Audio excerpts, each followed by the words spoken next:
उत्तर प्रदेश के मुरादाबाद से एक चौंकाने वाला मामला सामने आया है। एक ऐसा मामला जो न सिर्फ विकास प्राधिकरण की कार्यप्रणाली पर सवाल खड़ा करता है, बल्कि इंसाफ और आस्था दोनों के साथ खिलवाड़ करता दिखाई देता है। जी हाँ, मुरादाबाद के दीवान का बाजार मोतीबाग क्षेत्र में कब्रिस्तान की ज़मीन पर शादी हॉल खड़ा कर दिया गया। सबसे हैरान करने वाली बात यह है कि इस निर्माण को रोकने के बजाय ये शादी हॉल लंबे समय तक चलता रहा, जबकि ज़मीन कब्रिस्तान की थी और कब्रों के अवशेष अब भी वहाँ मौजूद हैं।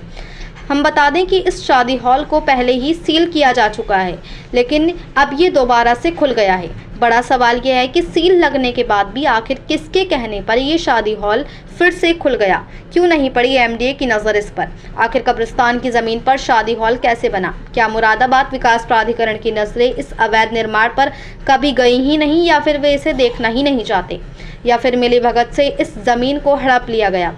इस प्रकरण में प्रार्थी ने साफ आरोप लगाए हैं कि इस पूरे खेल में महजबी, पत्नी ज़हीर आलम, पुत्र अब्दुल गफ्फार और उनके साथ कुछ अन्य लोग शामिल हैं, जिन पर आरोप है कि उन्होंने मिलकर कब्रिस्तान की इस ज़मीन पर कब्जा कर शादी हॉल बना दिया।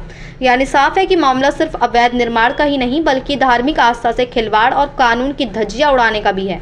आखिर कब्रिस्तान की ज़मीन पर बना शादी हॉल कैसे चल रहा है? उसने इसकी शिकायत एमडीए के सचिव से भी की, लेकिन सचिव ने प्रार्थी की शिकायत सुनने से साफ इनकार कर दिया।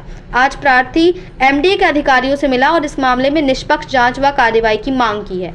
प्रार्थी ने इस प्रकरण में मीडिया को जानकारी देते हुए बताया कि इस विषय को वे पिछले 2 सालों से उठाता आ रहा है कि अशरफी शादी हॉल अवैध है, वे कब्रिस्तान पर बना हुआ है, उसे हटाकर कब्रिस्तान चालू कराया जाए, जिसमें एमडीए से काफ़ी जिद्दोजहद के बाद एमडीए ने उसे सील कर दिया। लेकिन जैसे ही प्रार्थी को ज्ञात हुआ कि अशरफी शादी हॉल फिर से खुल गया है, तो वे इस प्रकरण में एमडीए के सचिव से मिलने पहुंचा और इसकी शिकायत की, लेकिन उसने प्रार्थी की बात तक नहीं सुनी और शिकायत लेने से भी साफ इनकार कर दिया और टाल मटोल करते नजर आए। प्रार्थी ने यह भी खुलासा किया है कि शादी हॉल की जगह पर पहले एक कुआं था। सवाल यह है कि आखिर उस कुएं को किसने पाटा? यदि उस कुएं को खोदा जाए तो उसमें अब भी कई चौंकाने वाले सबूत निकलकर सामने आएंगे। प्रार्थी ने यह भी खुलासा किया है कि वहां पर एक स्कूल हुआ करता था और वहां पर साप्ताहिक इतवार का बाजार भी लगता था, और अब वहां पर कब्रिस्तान है, जो कि शादी हॉल कब्रिस्तान के ऊपर बना हुआ है। इसके प्रार्थी के पास सबूत के तौर पर कागज भी मौजूद हैं। प्रार्थी ने उक्त ज़हीर आलम पर आरोप लगाते हुए कहा कि ज़हीर आलम ने कहा है कि पैसे से सब कुछ हो सकता है, और उसी के चलते मैडम ने प्रार्थी की शिकायत नहीं ली है। प्रार्थी का कहना है कि वे इस प्रकरण में मुख्यमंत्री और प्रधानमंत्री महोदय को शिकायत करेंगे और आईटीआई भी डालेंगे कि आखिर क्या कारण है जो कार्रवाई नहीं हुई।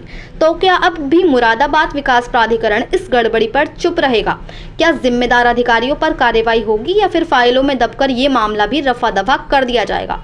साफ है, मुरादाबाद विकास प्राधिकरण की भूमिका संदेह के घेरे में है, और जब तक इस पर सख्त कार्रवाई नहीं होती है, तब तक ऐसे मामले जनता के भरोसे को तार तार करते रहेंगे। ये पूरा घटनाक्रम मुरादाबाद विकास प्राधिकरण की कार्यशैली पर गंभीर सवाल खड़े करता है।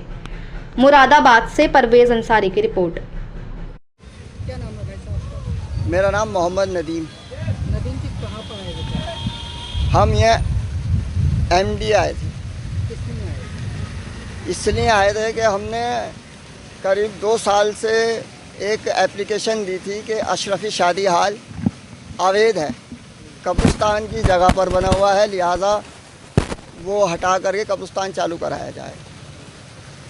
एमडीए द्वारा काफ़ी जिद्दोजहद के बाद उसको 8/1/2025 को सील कर दिया गया।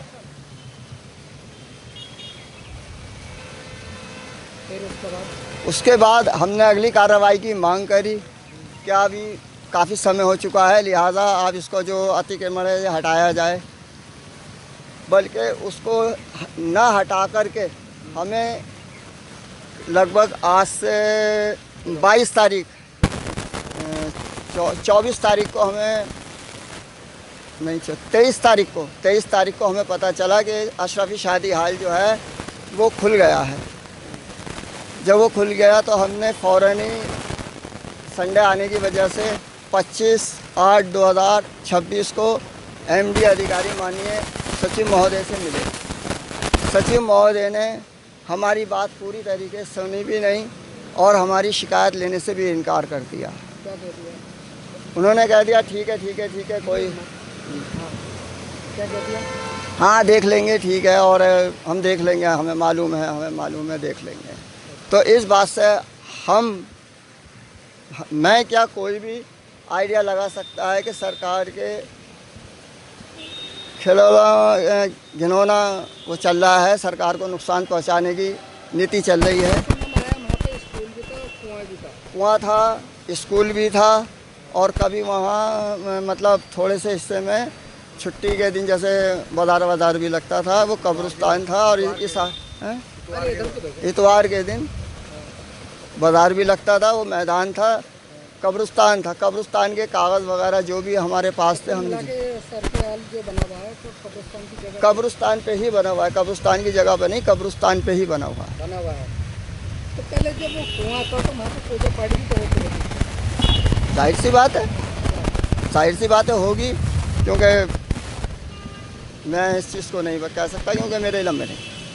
तो वहाँ पे जब कुआं था तो हाँ। आपने भी देखा है, पानी टाइम होती है तो वहाँ पे नहीं, पूजा पाठ को नहीं कर सकता। हो रही थी महादेव पूजा पाठ। हो सकता है।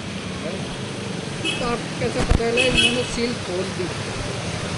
सील खोल इन्होंने मुझे सूत्रों से ज्ञात ये हुआ है कि ज़हीर आलम महोदय जो हैं, उन्होंने ये कहा है कि पैसे से सब कुछ हो सकता है, और वो बात से जाहिर हो गया जो मैडम ने हमारी शिकायत लेने तक से इनकार। अब आप कहाँ जाएंगे?